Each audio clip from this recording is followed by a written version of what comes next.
Thank you, Mr. Chairman. I rise to offer this amendment along with my good friend from Pennsylvania, Mr. Murphy, that will help restore access to voter registration for America's veterans.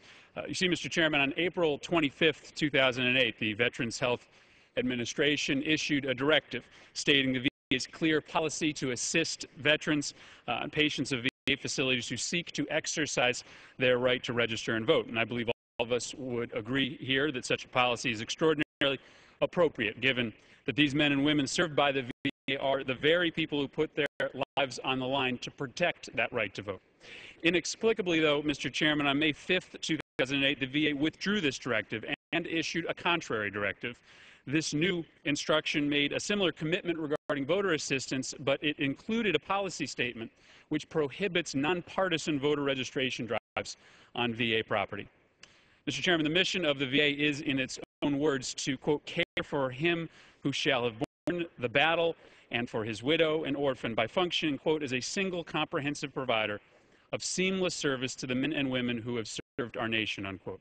It's disappointing that the VA would not consider assistance with voter registration as one of the fundamental components of offering this seamless service to veterans.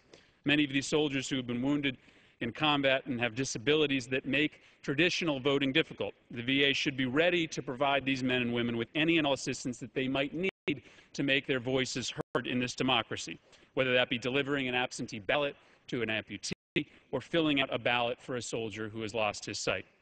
Now, secretaries of state and elections officials all over the country will tell you that the registration drives that historically have been a critical portion of this outreach for veterans in these facilities has done a great service for our veterans. Over 20 bipartisan secretaries of state have joined us in expressing their disappointment over this policy.